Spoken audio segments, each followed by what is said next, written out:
The moment I realized I was already losing, I was standing on the sideline with a paper cup of burnt concession stand coffee, watching my son run drills, when the air around me changed in a way I could feel in my teeth, because every parent within 10 feet of me suddenly found something fascinating in the grass, in their phones, in the sky, in literally anything that wasn't my face.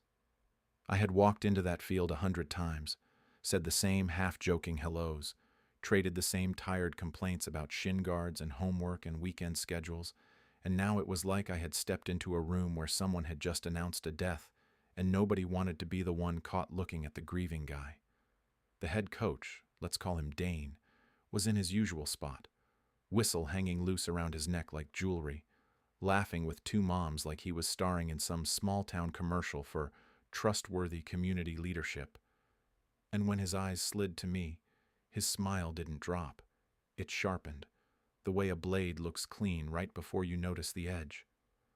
I remember thinking that he looked too relaxed for a man who'd been accused of anything. And then I realized, with a cold, sinking clarity, that he hadn't been accused. He had accused me, and the whole field was already rehearsing the version of me he had fed them. I tried to brush it off, because that is what you do when you love your kid and you do not want to be the dad who makes scenes. But even my own wife, sitting 2 rows up on the bleachers, didn't look over when I arrived, and that was the first moment it got under my skin in a way that felt physical, because she was always the one who'd catch my eye and make that small, private smile, the one that said, "We're a team. We're doing this together." And now her posture was stiff, her chin tilted like I was a problem she didn't want to claim in public. When practice ended, my son sprinted to me with that bright, unfiltered joy kids still have, and he grabbed my hand like nothing in the world could shift our orbit, while behind him parents gathered their bags and moved away in coordinated little steps, and I heard one dad mutter something to another, quiet enough that it was meant to be deniable, but loud enough that it was meant to land, and it landed, because I caught the words "unhinged" and "watch him," and my throat tightened like I'd swallowed a hook. That night my wife came home late, and I knew it before I even heard the key, because the house had that tense, waiting silence that only shows up when one person is living a separate life and the other person is still pretending it's shared. She smelled like someone else's soap, something clean and expensive that didn't belong to our bathroom, and she had this glow on her skin that I used to recognize as the afterglow of being wanted, except now it was pointed away from me like a spotlight turned to the wrong side of the stage. I said her name, not loud, not accusing, just the way you do when you're trying to keep your voice steady, and she exhaled like I was exhausting her, like I was the problem that had followed her home. I asked, as calmly as I could, why she hadn't looked at me at practice, why people were acting strange, why Dane kept staring at me like we'd already fought when we hadn't even spoken, and she set her purse down with a controlled, careful motion and said, "You have to stop doing this, because you're starting to scare people, and I'm not going to keep pretending it's normal." I remember the heat that flared behind my eyes, not because of the words, but because of the certainty in them, like she was repeating a script she'd practiced. I told her, "I haven't done anything, and if you think I have, then tell me exactly what I did, because I'm not carrying an accusation you can't even explain." And she looked at me with a flatness I'd never seen before and said, "You're paranoid, you're controlling, and you're getting worse, and if you go after the coach with your jealousy again, I swear to God you're going to embarrass our son and ruin everything." There it was, that little knife of a phrase, the coach, like he had somehow become a fixed point in our marriage, like his opinion mattered enough to be a threat. I asked her why she was defending him, and for a split second, just a split second, something flickered across her face, something that looked like guilt mixed with adrenaline, and that flicker did something to me that felt humiliatingly intimate, because I remembered the way she used to look when we were flirting, when she was excited and trying to hide it, and now I was seeing the same energy, just redirected to someone else. She walked past me, brushing my shoulder, and the contact was so normal that it made me want to scream, because it was the touch of a woman who belonged in this house, paired with eyes that were already somewhere else. By the end of that week, the league board called me in for a quick conversation, And if you've ever been pulled into a room by people who've already decided who you are, you know the feeling, because they talk to you like they're being polite while their faces stay closed like vault doors. It was in one of those fluorescent lit community rooms that smell like old carpet and printer toner, and there were 3 of them behind a folding table, all wearing the same tight expressions, with Dane sitting off to the side like he was there for support, which would have been funny if it hadn't been terrifying.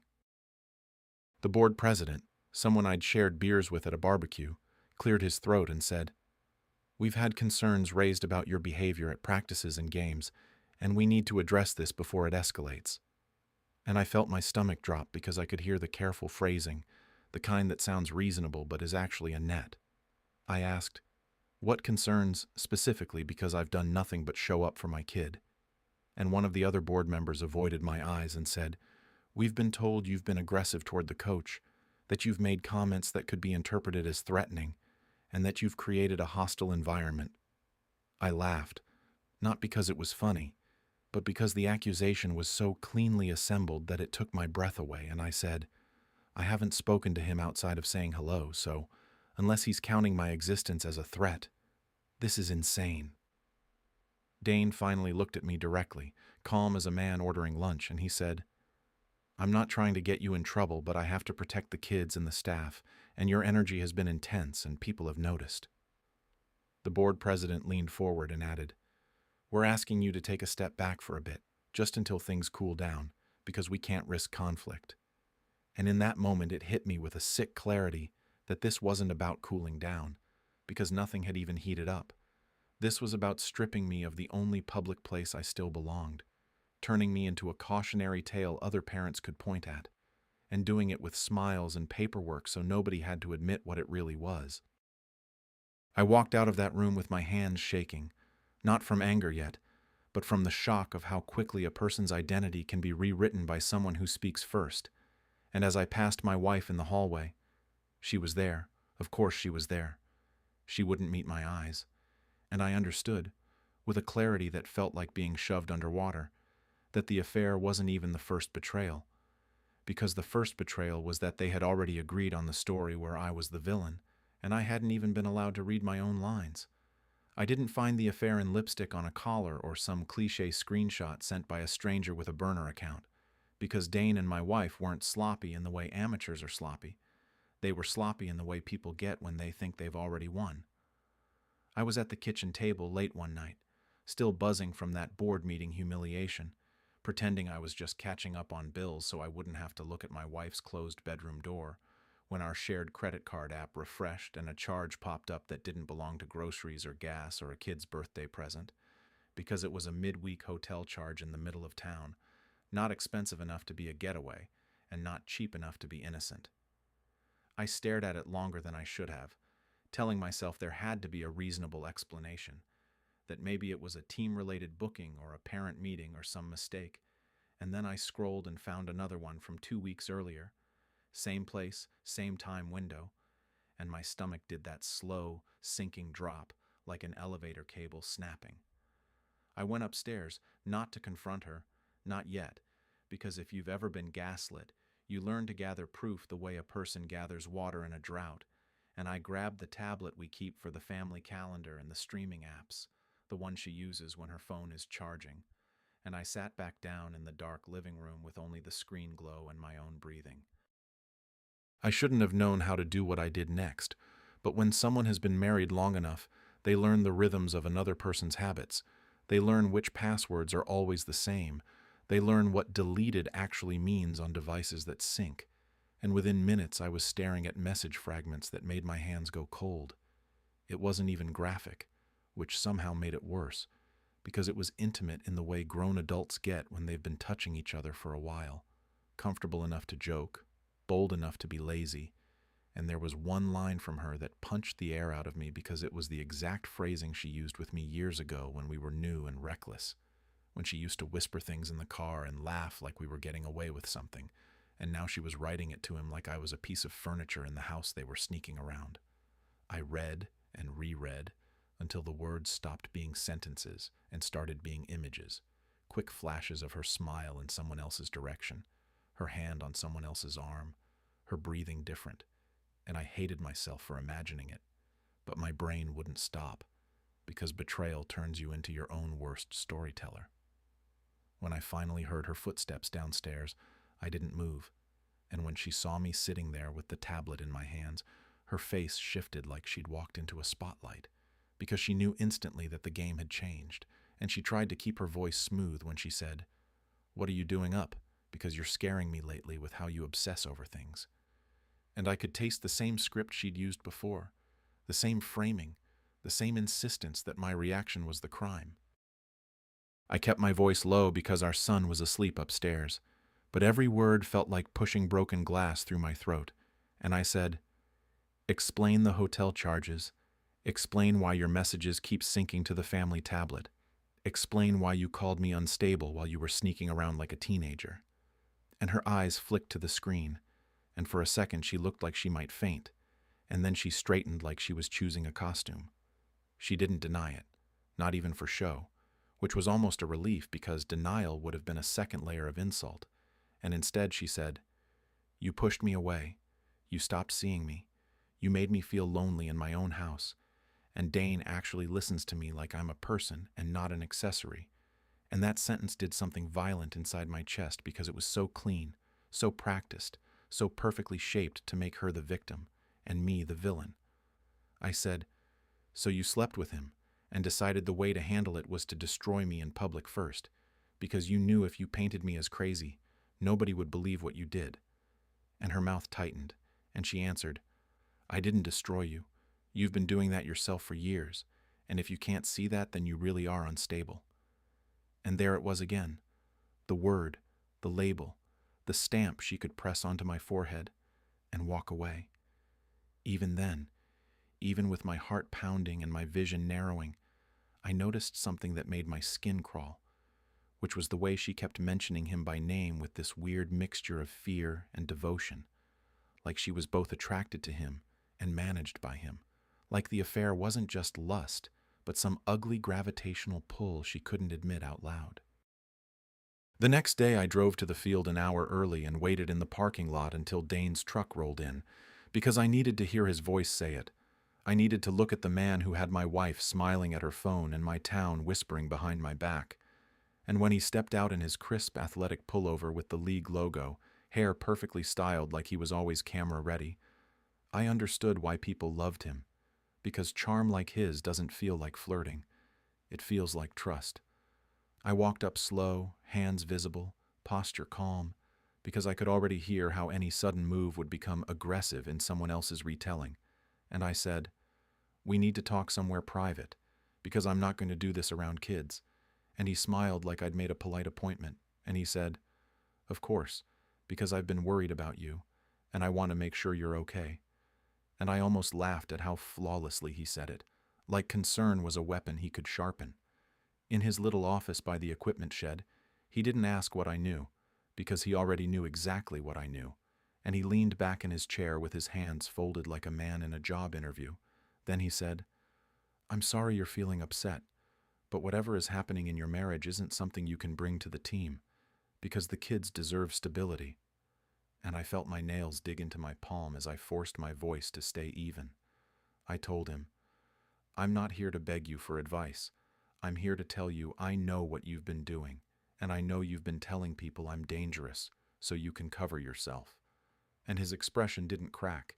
It just cooled, like a thermostat being turned down. He replied, "If you want to keep seeing your son play, you're going to choose your next steps carefully, because you can accuse me of whatever you want, and I will calmly explain to the board that you've been harassing me for weeks, and they will believe me, because they already see how intense you've been." And when I stared at him, trying to decide if he was bluffing, he added, "You're not the first man who thought anger would make him look strong, and you're not going to be the one who scares a bunch of parents and kids because his ego got bruised." The coldest part was how he said it like he was doing me a favor, like he was offering guidance.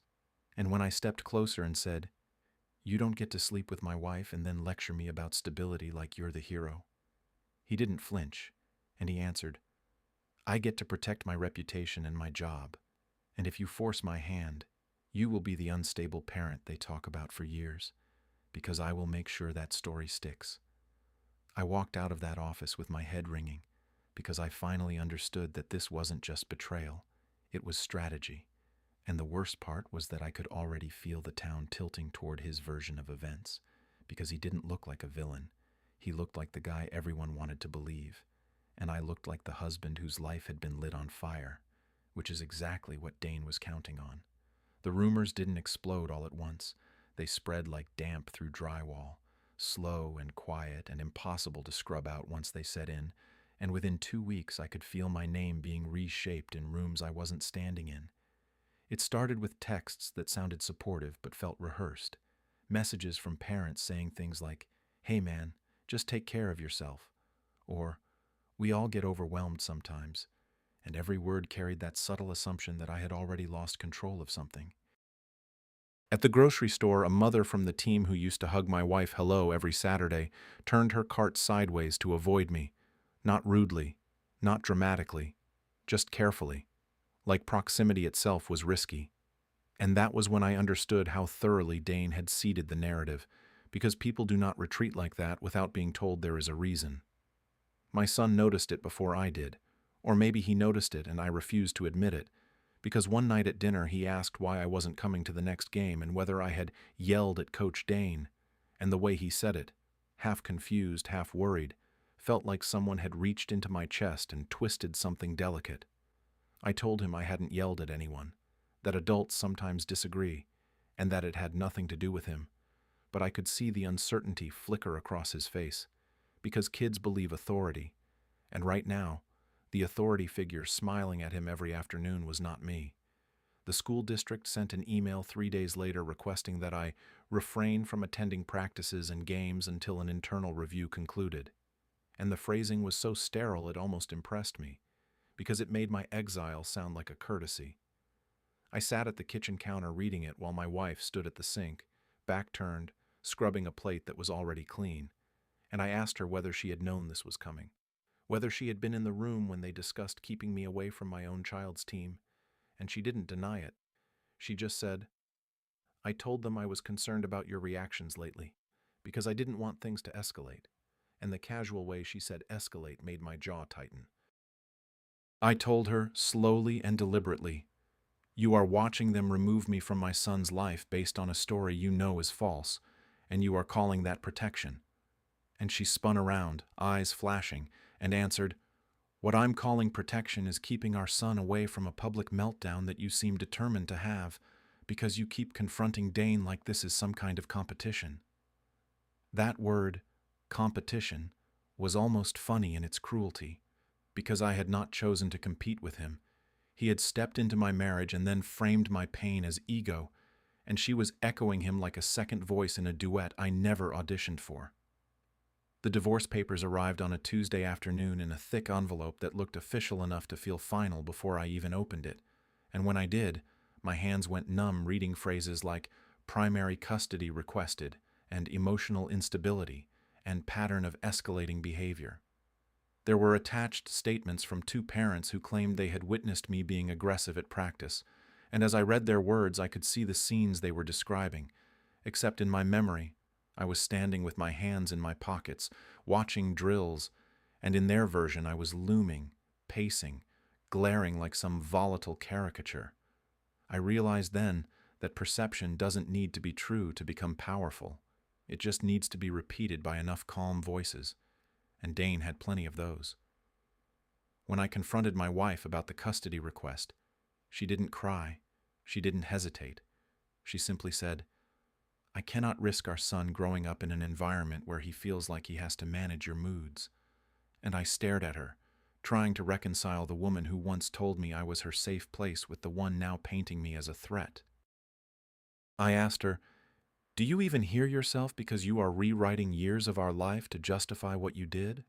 And she replied, "No, I am finally being honest about what our life has actually been."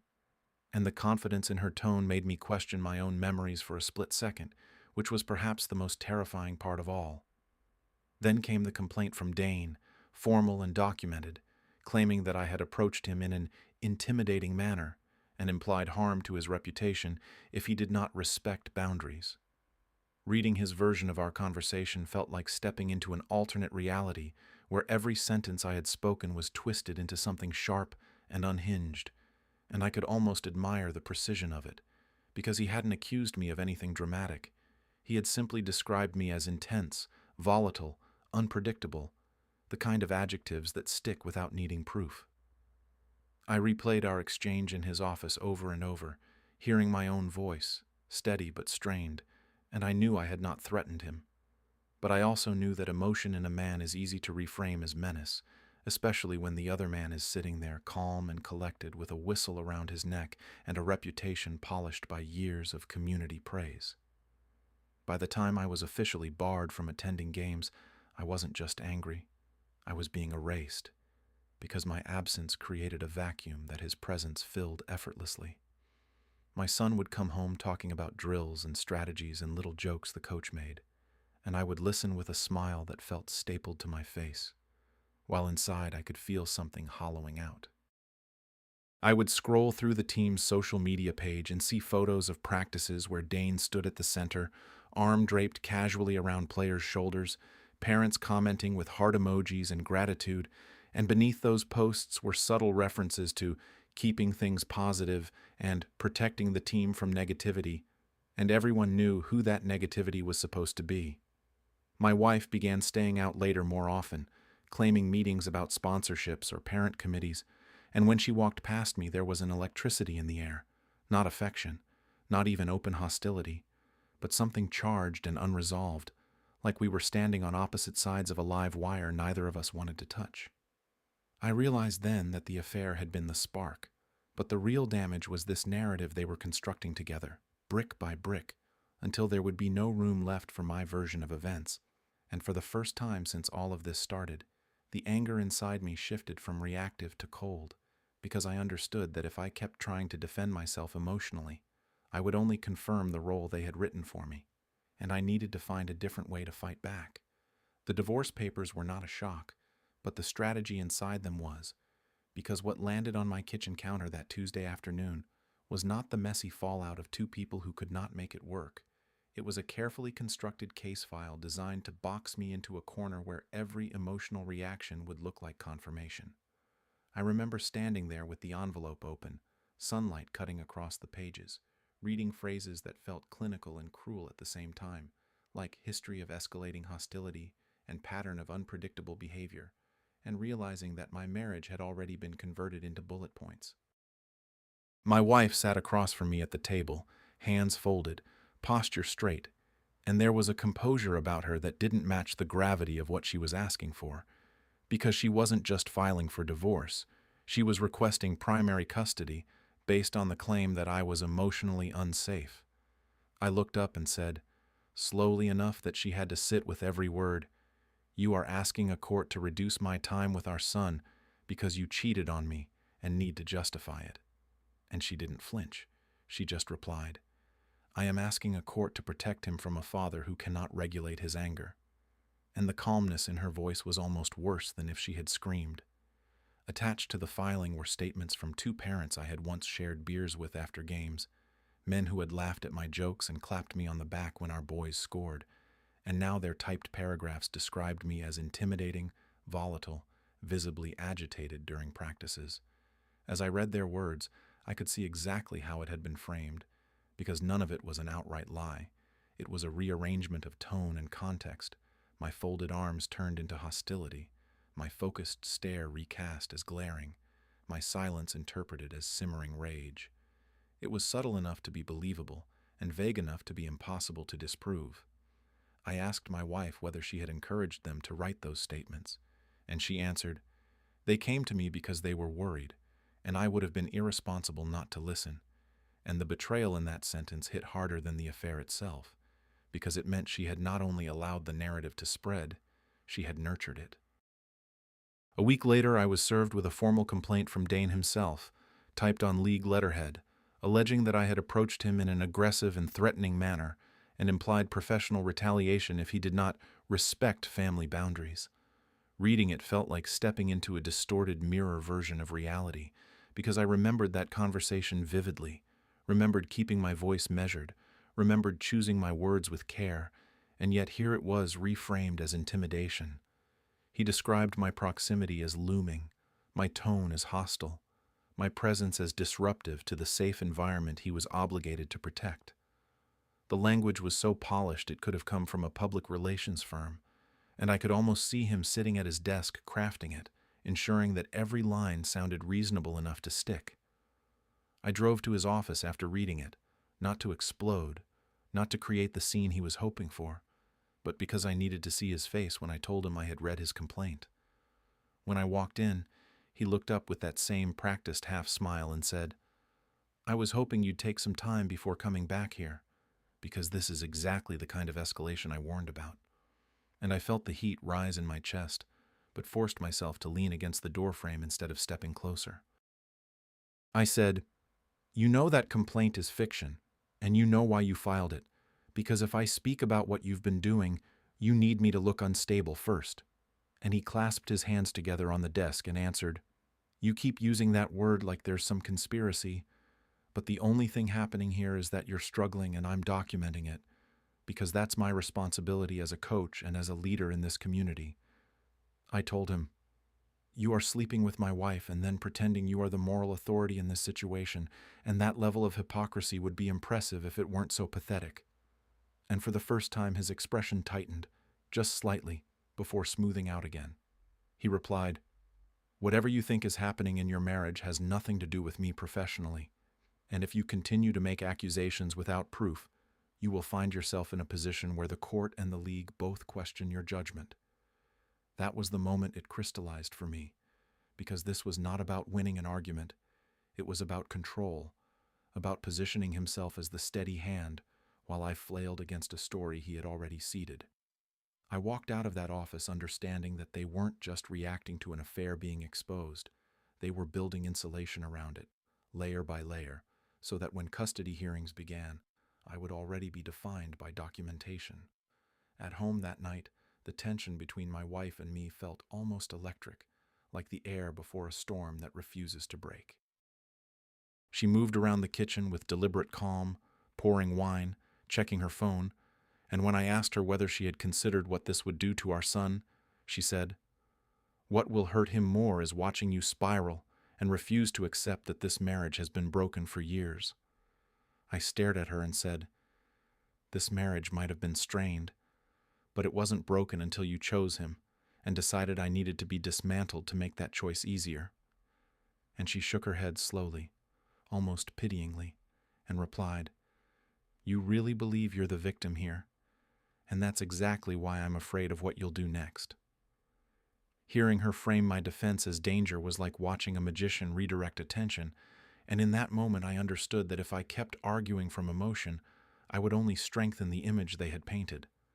The legal trap wasn't just paperwork, it was psychological, because every raised voice, every late-night message, every attempt to confront the truth could be collected and labeled as evidence. I went to bed that night not with rage, but with a cold realization settling into my bones, because if they were going to build a case against me, then I needed to stop reacting like a wounded husband and start thinking like someone who understood that the real fight was no longer about love or betrayal. It was about narrative, and narratives are not defeated by shouting, they are dismantled piece by piece. I didn't expect the first crack in their perfect story to come from a spreadsheet, but betrayal has a way of hiding inside numbers when it can't afford to be obvious anywhere else. My lawyer was the one who suggested we stop arguing about character and start looking at paper trails, because as he put it in a tone so calm it almost annoyed me, courts don't care about feelings, they care about documentation, and if someone is working this hard to paint you unstable, there is usually something they are protecting. At first I thought he meant the affair, that maybe exposing the relationship would be enough to tilt the narrative back toward reality. But then he asked a question I hadn't considered, which was why my wife had been volunteering as team treasurer for the last year, when she had never shown interest in youth sports administration before. I told him she said it was to support the community, and even as the words left my mouth, I heard how thin they sounded. He requested access to league financial disclosures through a formal inquiry tied to the custody case, and within a week we were staring at line items that didn't quite line up. The discrepancies were small at first glance, the kind that could be chalked up to clerical error if you weren't paying attention. But when you laid them side by side, sponsor payments that should have covered uniform upgrades and tournament fees were partially redirected to vague categories labeled administrative adjustments. My wife's login credentials were attached to several of those transfers, which made my stomach twist in a way that felt different from the affair discovery, because this wasn't just about desire or weakness, this was about money and liability. I remember sitting across from my lawyer as he tapped a pen against the desk and said, "If this is what it looks like, then the affair might not be the core issue. It might be leverage." And the word leverage hung in the air like smoke. I went home that evening and watched my wife move around the kitchen, answering texts with a tension in her shoulders that I hadn't noticed before, and I wondered whether she was anxious about us or anxious about something else entirely. When I confronted her about the financial irregularities, I didn't accuse her outright, because by then I had learned that direct confrontation only fed the version of me they were building. I asked her carefully why certain sponsor funds had been moved and whether there had been an accounting error, and her reaction was not anger but fear, quick and sharp before she masked it. She said, "You're digging into things you don't understand, and this obsession is exactly why people are worried about you." But her voice wavered in a way it hadn't when she accused me of instability. I pressed a little further and said, "If everything is clean, then there's no reason for me not to ask questions. Unless someone told you it would look bad if I did." And she snapped back, "You are trying to sabotage the team because you're jealous, and that is unbelievably selfish." The intensity of that response told me more than any spreadsheet could. I started reaching out quietly to 2 local business owners who had sponsored the team, men who cared more about their logos being visible than about interpersonal drama. I framed it as confusion rather than accusation, showing them copies of their payments and asking why the promised branding hadn't appeared on uniforms or banners. One of them frowned and said, "We were told there were budget reallocations due to unexpected expenses." And when I asked what those expenses were, he shrugged and admitted he had never received a detailed breakdown. I didn't push beyond that. I simply left them with copies of the numbers and thanked them for their time, because by then I understood that planting doubt was more powerful than making noise. Dane must have sensed the shift almost immediately, because within days he posted a long message on the team's social media page about maintaining transparency and protecting young athletes from adult conflict. And while he didn't name me, everyone knew who he was referencing, especially when he added that certain individuals were attempting to weaponize administrative processes for personal vendettas. What he didn't know was that the league had already received enough sponsor complaints to trigger a preliminary internal review. When the board notified members that an audit would take place, the tone was cautious but serious, and for the first time since this nightmare began, I saw a flicker of uncertainty in Dane's posture during practice. My wife became distant in a different way, not cold and accusatory like before, but withdrawn, as if she were waiting for something to collapse. One night, after our son had gone to bed, she stood in the doorway of the living room and said, "If you think exposing financial mistakes will make you look like the hero, you're underestimating how ugly this could get." And I looked at her and replied, "I am not trying to look like a hero. I am trying to understand why I had to be turned into a villain so quickly." She didn't answer, but the silence between us felt heavier than any argument we'd had. The first twist wasn't just that money was missing. It was that the affair suddenly looked less like reckless passion and more like insurance. If funds had been misused, intentionally or not, then someone needed a scapegoat, someone whose credibility could absorb suspicion before it reached the coach everyone adored. The realization settled in slowly, like a bruise forming under skin, because if Dane had positioned me as unstable before the audit began, then he had been planning for fallout long before I found those hotel charges. I lay awake that night staring at the ceiling, replaying every interaction from the past year, and for the first time I felt something that wasn't just anger or humiliation, but clarity. They hadn't just been covering up an affair, they had been constructing a shield, and I had been cast as the distraction, the emotional husband whose jealousy would explain any noise that followed. The weight of that understanding didn't crush me the way the betrayal had. It steadied me, because if this was bigger than infidelity, then the path forward wasn't about exposing desire. It was about exposing motive. And motive leaves fingerprints no matter how carefully someone thinks they've wiped the surface clean. The hardest part wasn't gathering evidence, it was staying quiet while he kept talking, because every instinct in me wanted to correct the record publicly, to post screenshots, to shout the truth into every corner of town until someone finally admitted they'd been played. Instead, I did the opposite, which felt like swallowing glass. I stopped responding to the whispers, stopped defending myself in parking lots, stopped sending long texts to mutual friends explaining my side, because I realized that every emotional explanation just reinforced the image of a man scrambling to control a narrative that had already slipped away. If Dane wanted me loud and reactive, then the most dangerous thing I could become was silent and methodical. I began documenting everything with a precision that surprised even me, saving emails, exporting financial statements, requesting time-stamped access logs from the league's software vendor through my attorney, and building a timeline that stretched back months before I had any idea what was happening. The deeper I dug, the clearer the pattern became, because sponsor funds weren't just miscategorized. They were shifted in intervals that aligned almost perfectly with certain tournament weekends and equipment purchases that never materialized, and the administrative adjustments always passed through my wife's credentials. On the surface, it looked incriminating for her, which I knew Dane was counting on. But what caught my attention were the login timestamps, because several of them occurred during hours when she had been physically with me, at family dinners or school events, moments I could verify with photos and witnesses. I didn't confront her immediately, because by then I understood that confrontation without leverage was just noise. Instead, I scheduled quiet meetings with the two largest sponsors under the pretense of clarifying the audit process, and I brought copies of the discrepancies without editorializing. I told them, calmly and evenly, I am not accusing anyone of theft, but if your contributions were redirected without your consent, you deserve to understand how. And I watched their expressions shift from polite dismissal to concern as they realized this was not marital drama but potential mismanagement of their brand. One of them leaned back in his chair and said, "If these numbers are accurate, the board is going to have to take this seriously." And I nodded, resisting the urge to push harder, because letting them reach that conclusion themselves was far more powerful. Within a week, the league announced a formal internal audit, and the tone of the message was careful but unmistakably urgent, which meant that whatever cushion Dane had relied on was thinning.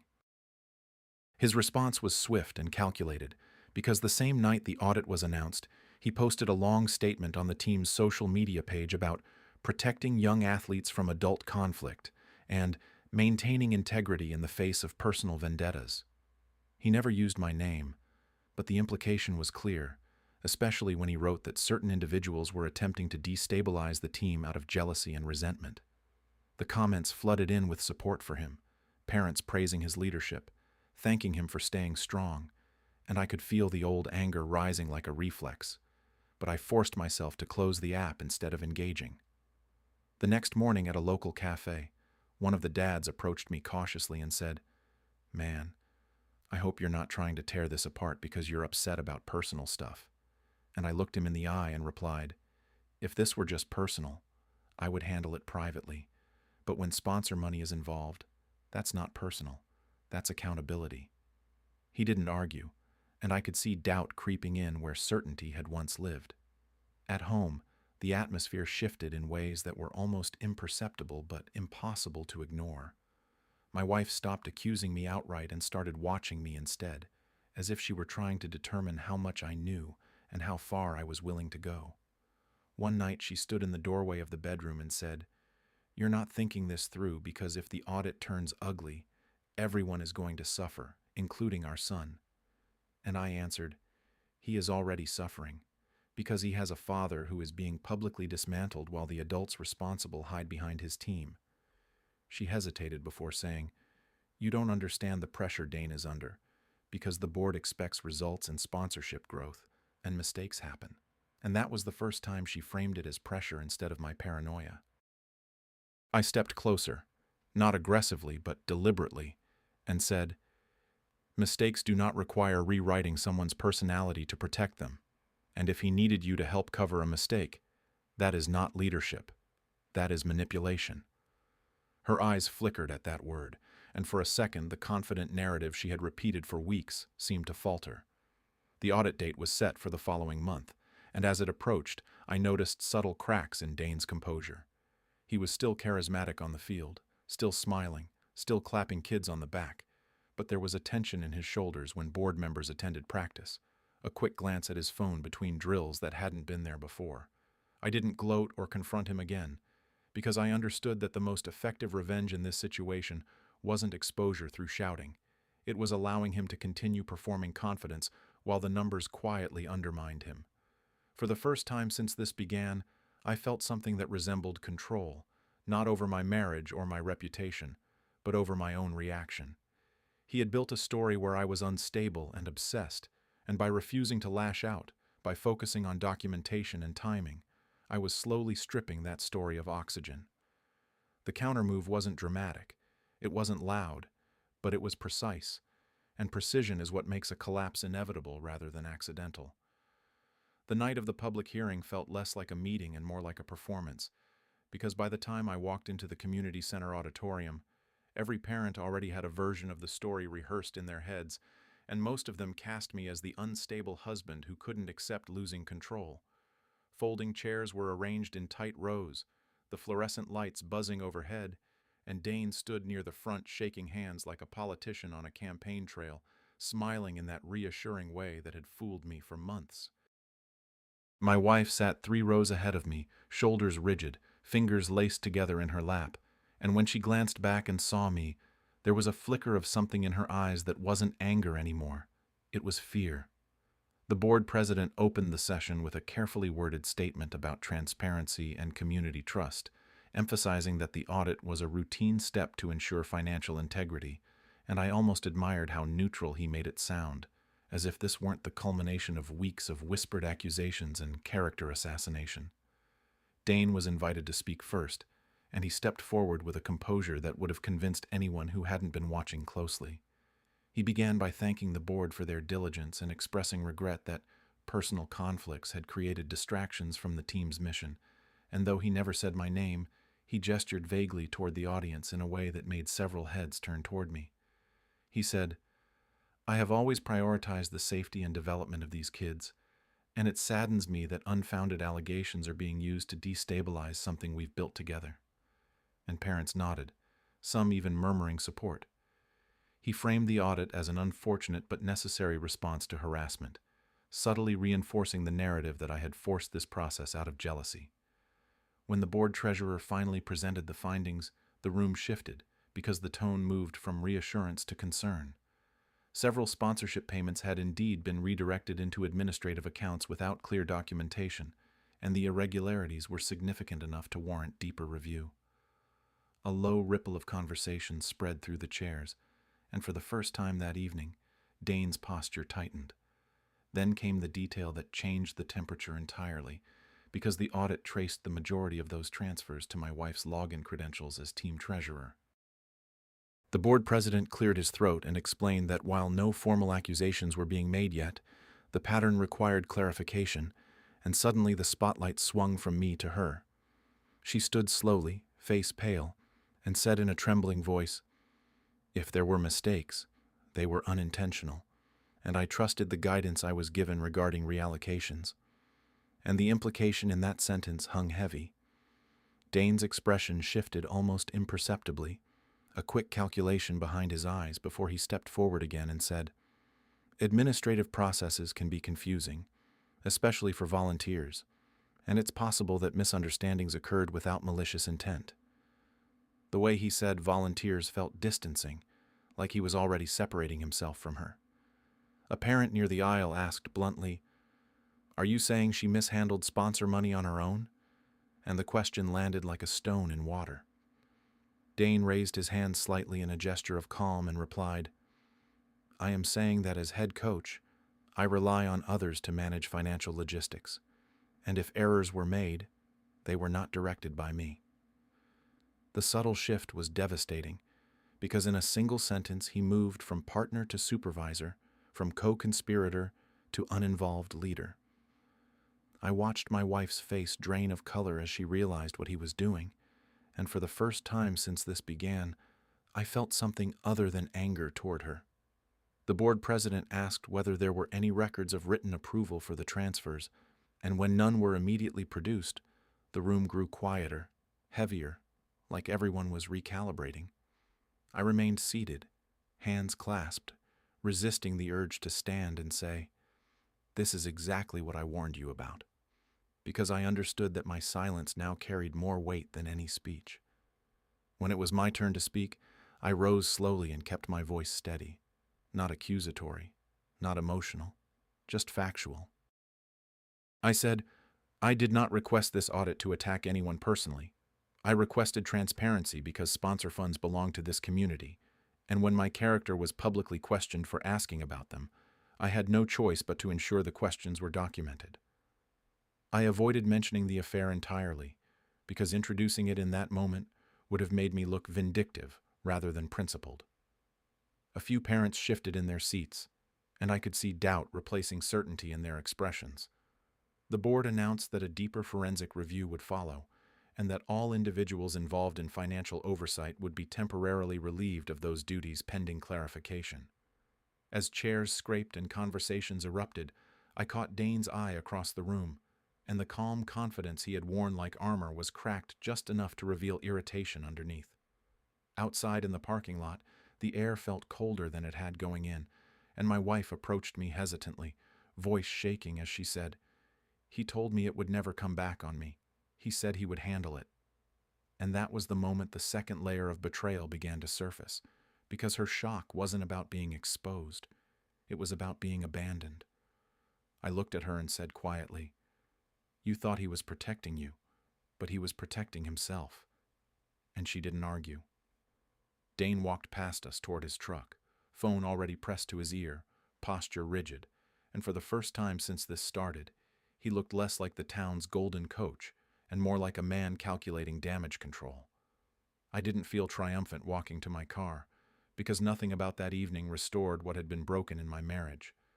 But I felt something steadier than anger, something closer to vindication, because the narrative he had built so carefully was no longer airtight, and once doubt enters a room, it does not leave quietly. The second twist didn't arrive with a bang, it arrived with a timestamp. A week after the hearing, my lawyer called and told me the deeper forensic review had pulled detailed server logs from the league's financial software, including IP addresses tied to every transaction, and his tone had shifted from cautious to almost intrigued. We sat in his office with a printed report between us, and he tapped a highlighted line showing that several of the questionable transfers linked to my wife's credentials had originated from a desktop computer registered to the field office, specifically during hours when she was documented elsewhere. One transfer had been initiated at 7:42 p.m. on a night when she and I had attended a school fundraiser, and there were photos on social media time-stamped at 7:39 p.m. showing us together across town. My lawyer leaned back and said, "Unless she can teleport, this suggests credential misuse." And the word misuse felt clinical compared to what it implied. I stared at the page, feeling a strange combination of vindication and dread, because if she hadn't authorized those transfers, then someone had used her access deliberately, and there was only one person who had both motive and proximity. I didn't storm home with the report in my hand, because by then I understood that explosive confrontations only served the wrong person. Instead, I waited until our son was asleep and asked her to sit down at the kitchen table. I placed the printed log between us without commentary, and she looked at it the way someone looks at a medical diagnosis they're afraid to read. When her eyes landed on the IP address and the location tied to the field office, her breathing changed, shallow and uneven. She whispered, almost to herself, "That's his office." And for the first time since this began, there was no defensiveness in her voice, only confusion. I told her quietly, "These transactions were executed from his computer during times you were physically somewhere else, which means either you gave him your login details willingly, or he used them without you understanding the risk." She covered her face with her hands and said, "He told me he needed temporary access because the system locked him out, and I didn't think it mattered, because he said it was just for administrative corrections." The way she said corrections sounded like she was repeating his phrasing verbatim, As she spoke, pieces of the past year rearranged themselves in my mind, because I remembered how her involvement with the team had intensified after she mentioned a small accounting discrepancy months earlier, a mistake she had been anxious about at the time. She told me that night, voice breaking. When I told him about the error, he said he would handle it quietly so I wouldn't look incompetent in front of the board, and after that he started texting more, checking in, saying he appreciated how much I did for the team.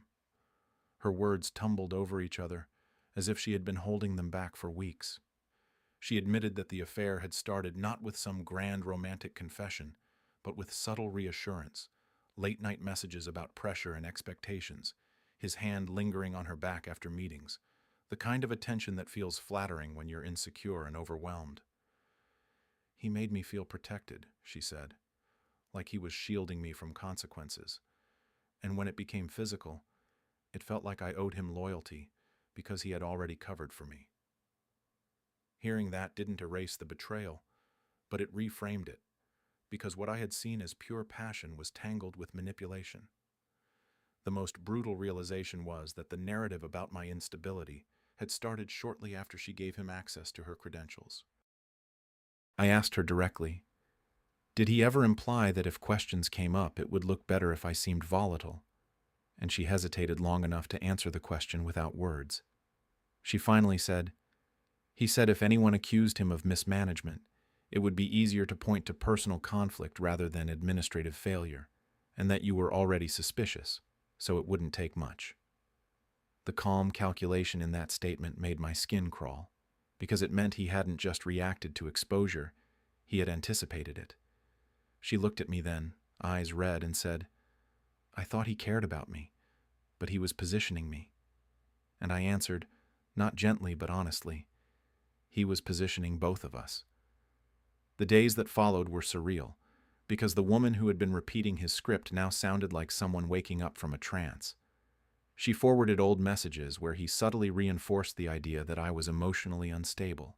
Lines like, he's unpredictable, you need someone steady, and if he lashes out publicly, it will only confirm what people suspect. Reading them felt like dissecting a psychological blueprint. I didn't gloat, because there was nothing satisfying about realizing my marriage had been exploited as a contingency plan. Instead, I focused on what this meant strategically, because if we could demonstrate credential misuse and intentional narrative manipulation, the story shifted from messy affair to calculated fraud. I told her, if you want to salvage anything from this, you need to be prepared to testify about how he gained access and how he framed me preemptively. And she nodded, the weight of that choice settling visibly on her shoulders. When Dane learned that the forensic review had identified his office as the transaction source, he reacted exactly as I expected, issuing a statement through the league claiming that shared computers and overlapping access made attribution unreliable. But the tone had changed, defensive instead of confident. I saw him once in the parking lot after practice, and the easy smile was gone, replaced by tight lips and a jaw set too hard. He approached me, voice low, and said, "You're making a mistake turning this into something bigger than it needs to be." And I met his gaze and replied, "You already made it bigger when you tried to turn me into your insurance policy." For the first time, he didn't have a polished response, only silence stretching between us like a crack in glass. That was when I knew the balance had shifted, not because I had shouted louder, but because the story he had constructed was beginning to unravel from the inside, and the unraveling had his fingerprints all over it. By the time the custody hearing arrived, the narrative in town had shifted from certainty to confusion, and confusion is fertile ground if you know how to plant the right facts. I made a decision that surprised even me, because every wounded instinct wanted to use the forensic report to crush my wife alongside Dane, to walk into court with proof that she had betrayed me and nearly destroyed my reputation. But revenge driven by ego would have handed Dane exactly what he needed, which was a volatile husband lashing out at everyone in sight. Instead, I sat down with her 2 nights before the hearing and said, "If you keep protecting him out of fear or pride, you will go down with him, and our son will grow up thinking both his parents lied. So decide whether you want to salvage your credibility or protect a man who already positioned you as expendable." She looked exhausted, stripped of the defiance she had worn for months, and she answered, "I will testify about the login access and the messages, because I cannot pretend anymore that he didn't use me."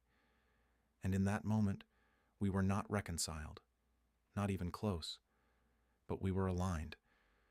The courtroom was smaller than I expected, almost disappointingly ordinary given how much damage had been done to get us there. Dane sat at the opposite table with his attorney, posture still composed but lacking the casual ease he once displayed at practices. When the judge reviewed the financial findings, the focus shifted quickly from my alleged instability to the integrity of the league's management. My attorney presented the server logs, the IP address matches to the field office, and the timestamp evidence showing my wife's physical presence elsewhere during key transactions.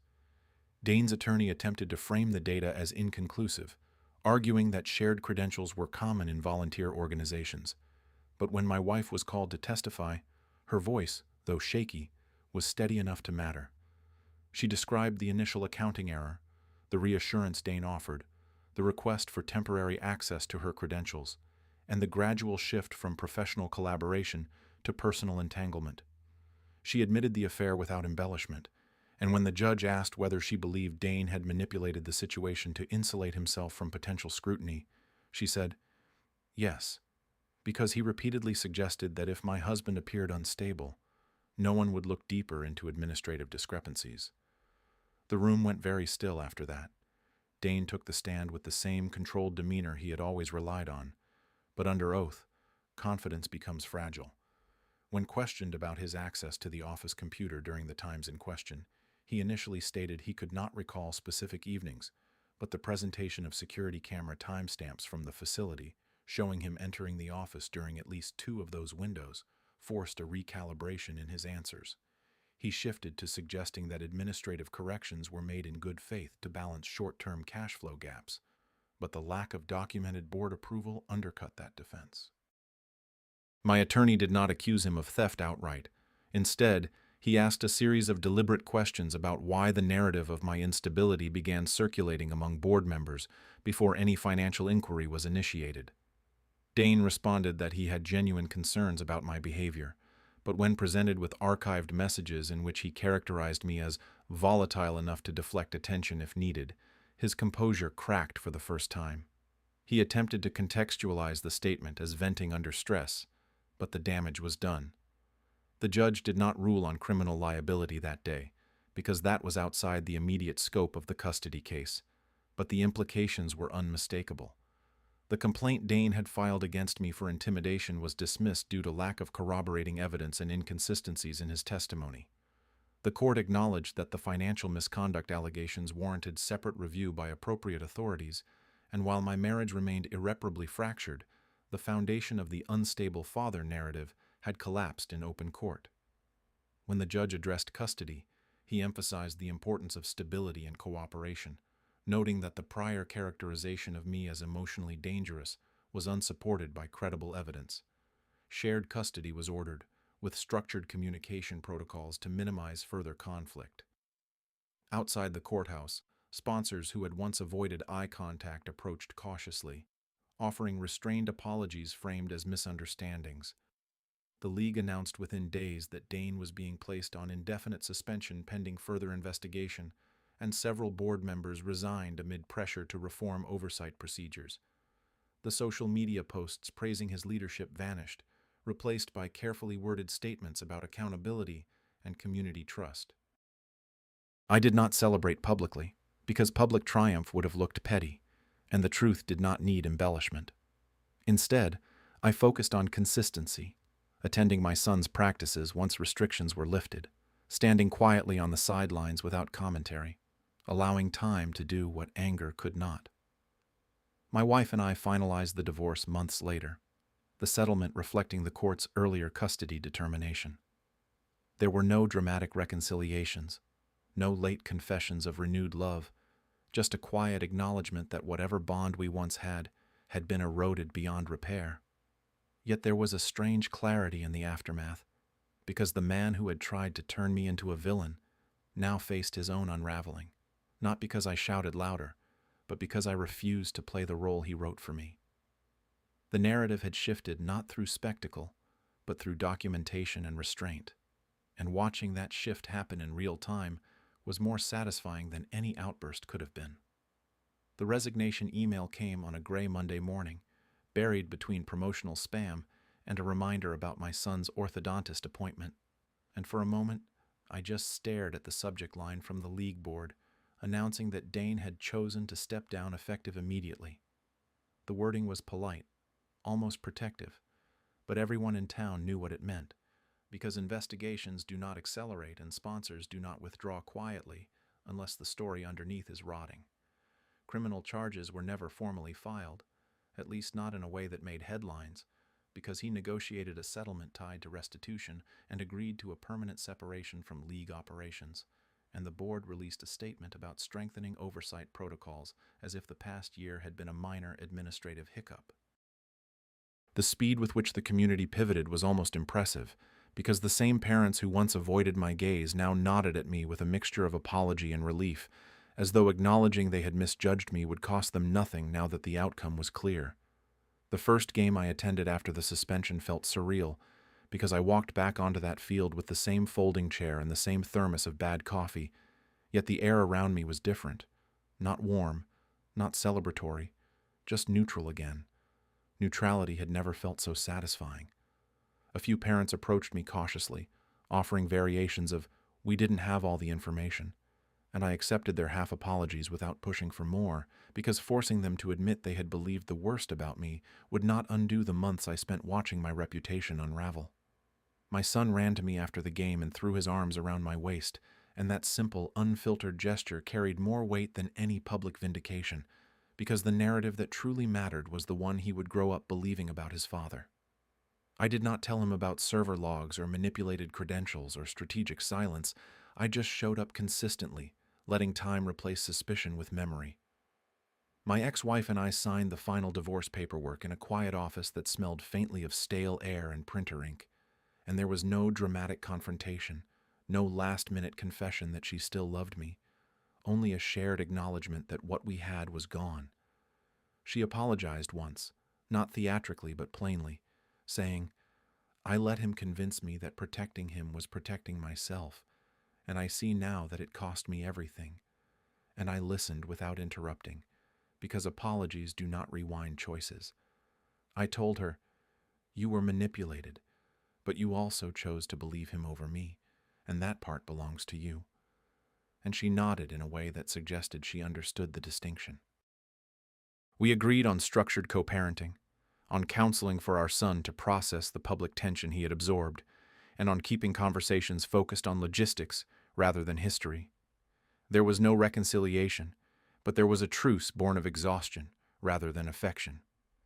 Dane left town within months, his once polished truck replaced by a moving van parked outside the small rental he had taken after the suspension. I saw him once at a gas station on the outskirts of town, thinner, less composed, the effortless charm replaced by a tightness around his eyes. He looked at me as if searching for something to say, perhaps an attempt at reframing the story one last time, but I offered him nothing beyond steady eye contact. There was no need for a speech, no final declaration of triumph, because the silence between us carried the entire weight of what had happened.